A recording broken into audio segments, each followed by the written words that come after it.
The air in the Forum Augustum district of Nova Roma, formerly Constantinople, thrummed with the low hum of automated transports navigating the elevated concrete arcades. Sunlight glinted off the polished glass and steel of towering insulae, structures echoing the verticality of ancient tenements but reaching skyward with modern ambition. Below, citizens in practical tunics and togas of varying cuts and fabrics navigated bustling pedestrian zones, while holographic projections flickered advertisements in elegant, flowing Latin. It was the Ides of April, MMDCCLXXVII of Herb Candida, 2025 CE, and the Roman Empire, though vastly changed, still stood. Its survival was no miracle, but a testament to painful adaptation. The crisis of the 3rd and 4th centuries CE had been brutal, but a series of unusually capable emperors and reformers, coupled with key battlefield victories and pragmatic negotiations with migrating tribes, had prevented total collapse. Administrative reforms decentralized power just enough to manage vast territories, while religious tolerance, or perhaps, a more forceful co-option of emerging faiths, including Christianity, into the state structure, prevented crippling internal schisms.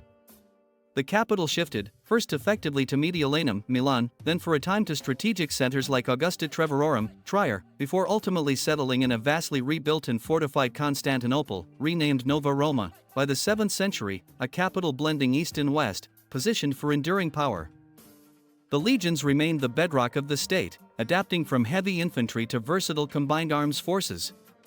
Roman law evolved, a living tradition constantly interpreted and expanded upon by generations of jurists, forming the legal framework for a complex, multi-ethnic empire. Latin remained the language of administration, law, science, and high culture, while vernacular languages, descended from Latin, like variations of Italic, Gallic, Iberian, and African Romance, or existing alongside it, like Greek in the East, or integrated Germanic and Slavic tongues in other provinces, flourished in daily life. Citizenship remained a prized status, expanded over centuries but still carrying rights and responsibilities that bound the diverse provinces to the core. Through the so-called Imperial Dark Ages, a period less dark than in our timeline due to sustained imperial infrastructure and learning, the Imperial Renaissance, a rediscovery and expansion upon classical knowledge spurred by contact with other advanced cultures, the challenges of the Age of Exploration, where Roman ships, guided by sophisticated astronomical calculations and cartography, ventured across the oceans, and the societal upheavals of industrialization, the empire endured. It wasn't a continuous golden age, but a history of challenges met, crises weathered, and identity fiercely guarded and adapted.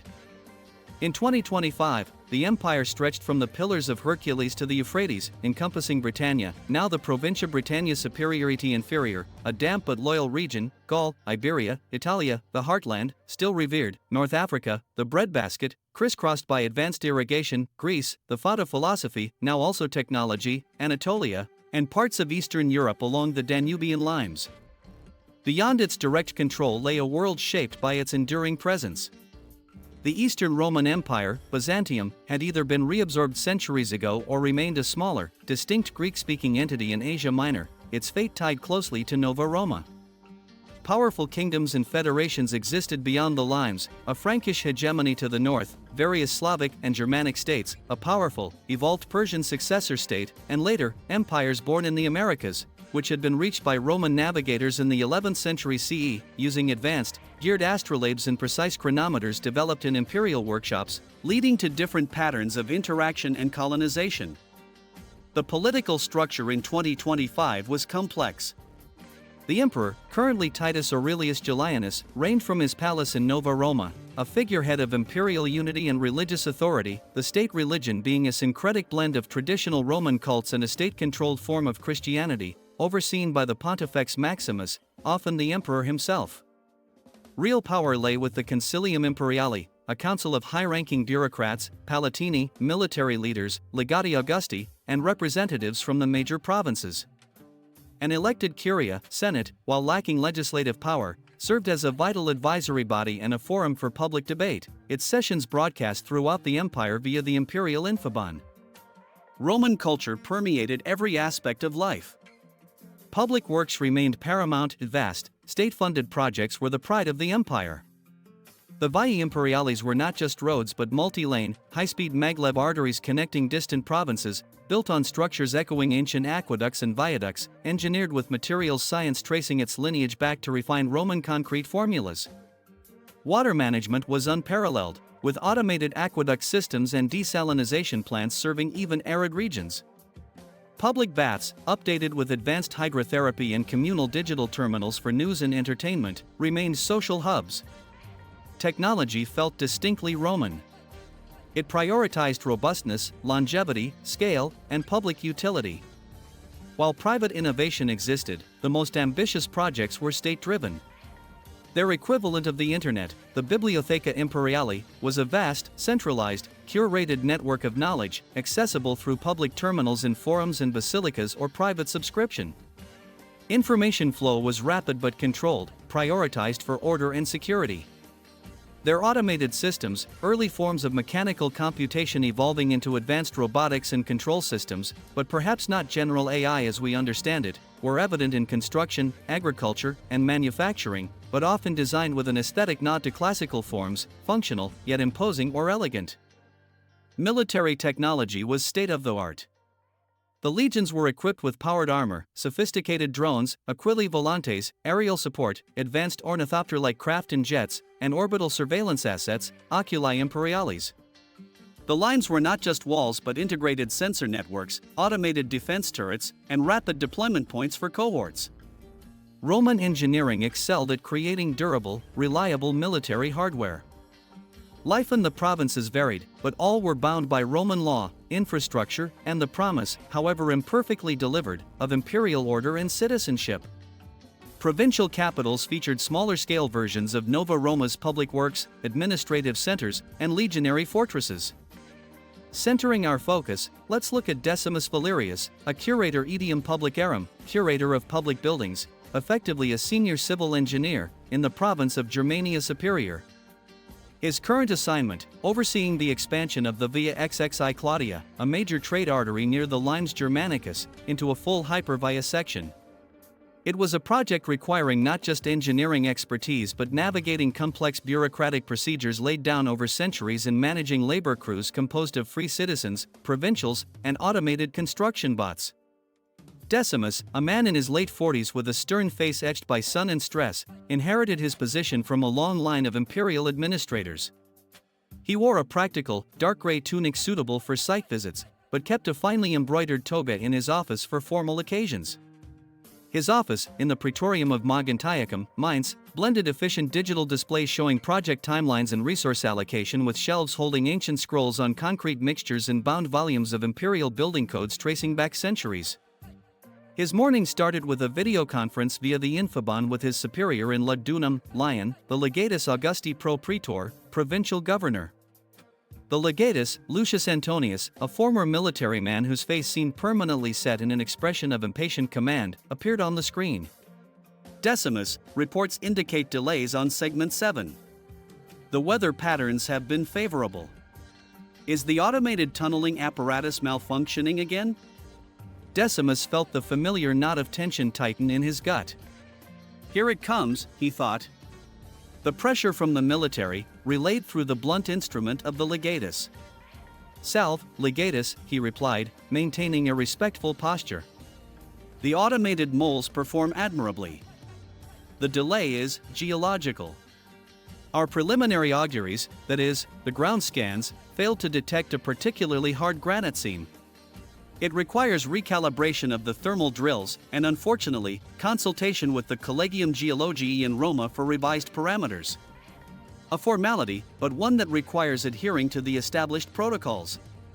He swallowed the urge to add that rushing this could lead to critical structural failures down the line, a far greater delay. He certainly didn't mention the minor delay caused by a jurisdictional dispute with the local curator Viarum over access routes, another glorious example of imperial bureaucracy in action, a slow grinding mill he had spent his career navigating. The legatus sighed, a sound that carried clearly over the Infobon, somehow managing to convey both exasperation and thinly veiled threat. Protocols, Decimus, or excuses? The Legio XXI Primogenia requires this section open for faster transit to the Limes by the next quarter. Requires it. Our forward elements are increasingly exposed due to reliance on older, less secure routes. Every cycle this project is delayed increases the risk of significant losses. Ensure the appropriate propitiations, both technical and administrative, are made. I expect updated projections, showing significant acceleration, by the end of the cycle. The connection cut abruptly, leaving Decimus staring at a blank screen. Decimus rubbed his temples, the gesture one of weary resignation. Protocols, he muttered to his automated scribe, a small, polished metal cylinder hovering beside him, transcribing his words into Latin text on a floating display. The bedrock of empire, and the bane of progress. But without the bedrock. He left the thought unfinished. His career, his reputation, the comfort of his family, they were all built upon the predictable, if frustrating, edifice of those protocols. His next meeting was with Anton, the burly provincial foreman of the human labor crew. Anton's Latin, heavily accented, was direct and lacked the formal circumlocutions Decimus was used to. While bots handled the heavy lifting and precision work, skilled human crews were still vital for oversight, maintenance, and tasks requiring adaptability the bots lacked. Anton also represented the local concerns, compensation, housing, and the occasional run-in with the local cohort patrol over public conduct after their shift. Today, his face was grim. "Curator," Anton began, dispensing with pleasantries. "The men are restless. The news reports from the lines speak of increased activity across the border. More incursions. There's talk the Legio might requisition our heaviest lifters for fort repairs, leaving us stranded. And..." He hesitated, his gaze distant. "My nephew, Marius, he's in the Auxilia, stationed near Mogiciana. His last message, it was brief. Said they were seeing more than just raiders. Said the federations are organized. And they have new tools. Loud ones. Ones that bite through old stone like butter." Anton's personal stake in the border situation was clear, a raw edge of fear beneath his usual stoicism. Decimus felt a chill. News of trouble on the lines was becoming more frequent, but Anton's words, the mention of Marius and loud tools, made it chillingly personal.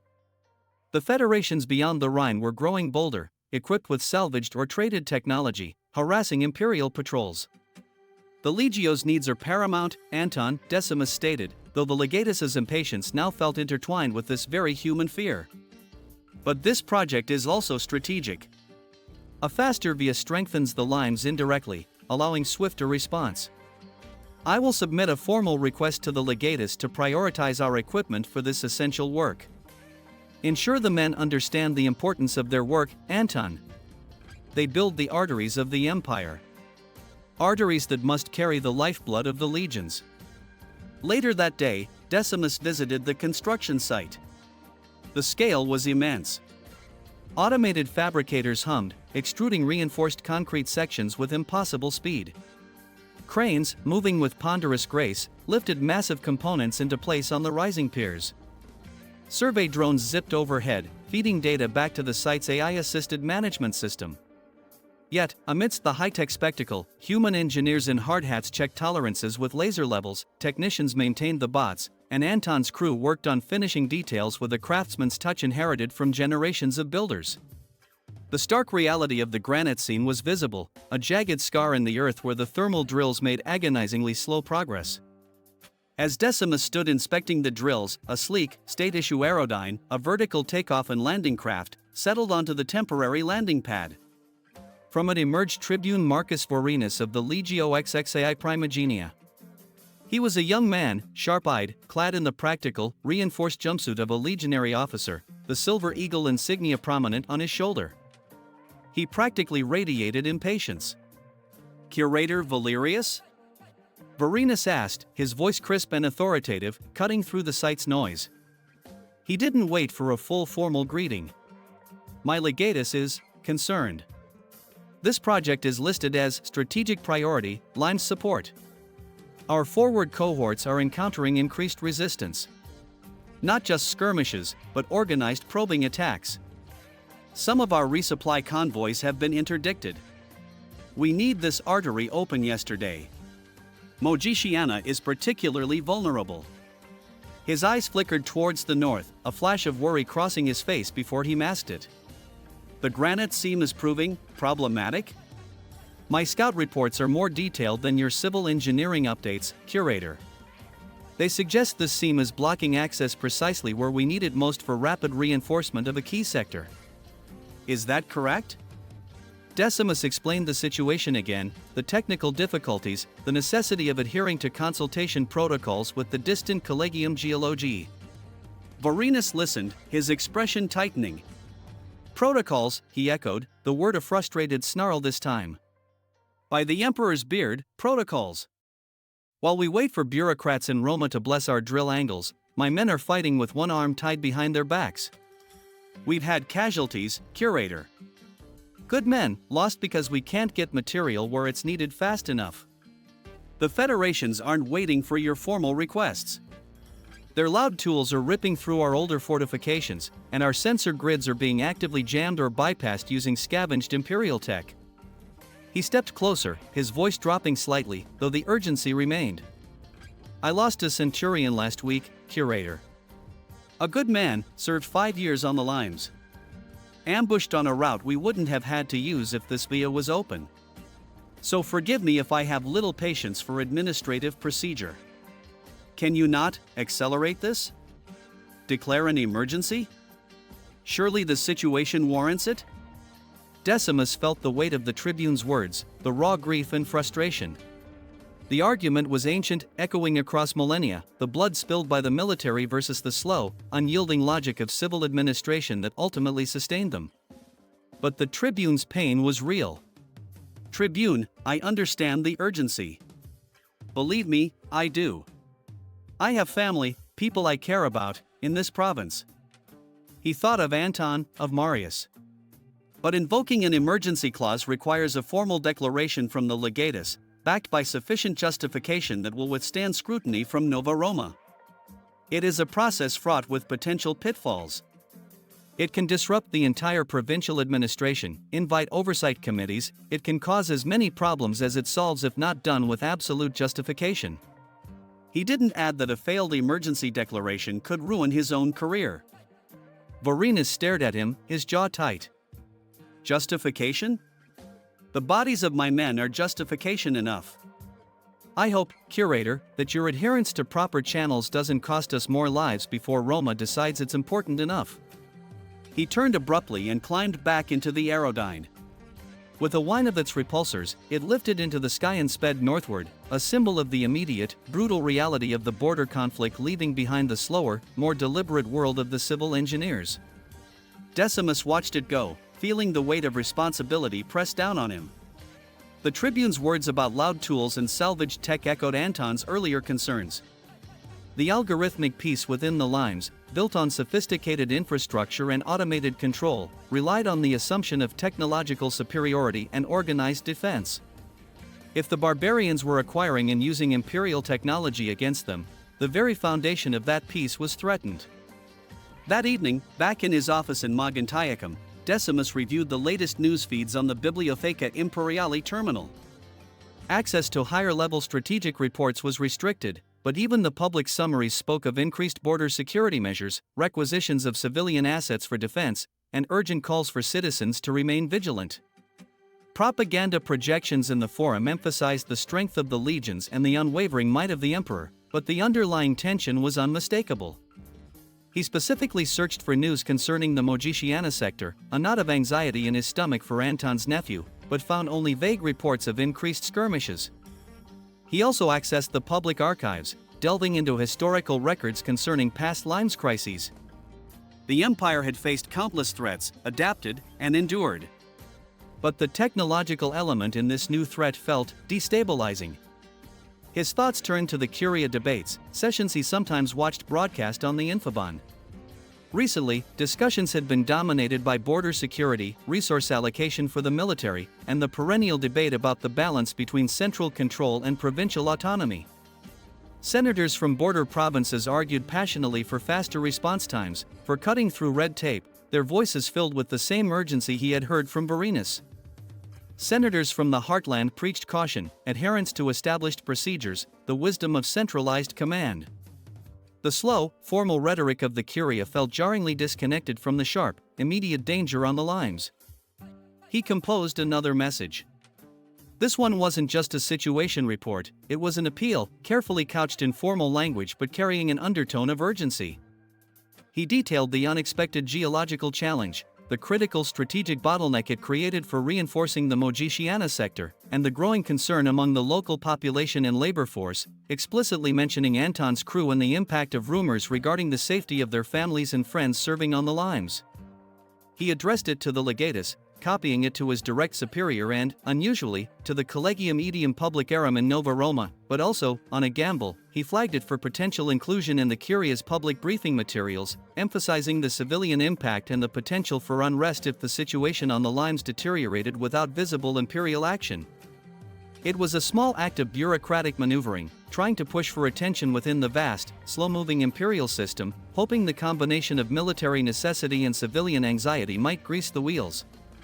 As the night drew on, the city of Mogontiacum hummed around him. Elevated maglev trams whispered along their tracks. Automated sanitation units cleaned the streets. The air was cool and clean, a testament to advanced filtration systems powered by provincial fusion plants. It was a city built on Roman principles, layered over with millennia of technological and social evolution. Yet, beyond the city's illuminated core, the forest stretched, and beyond the forests lay the limes, and beyond the limes, a world that was changing, adapting the Empire's own tools to challenge its dominance. He pulled out his personal data slate, engraved with the Aquila emblem, and began refining the wording of his appeal, citing chapter and verse of the Lex Via Publica, the Lex Militaris, and even ancient senatorial decrees regarding the welfare of provincial populations during times of external threat. The bureaucracy might be slow, but it was the language of the empire, the enduring logic that had allowed the eagles to fly for so long. The city lights of Mogontiacum began to twinkle behind him, a beacon of ordered civilization against the gathering dusk. The robots worked tirelessly below the site's automated sun lamps. The ancient heart of Rome beat on, powered by fusion generators and guided by algorithms, in the 28th century of its existence.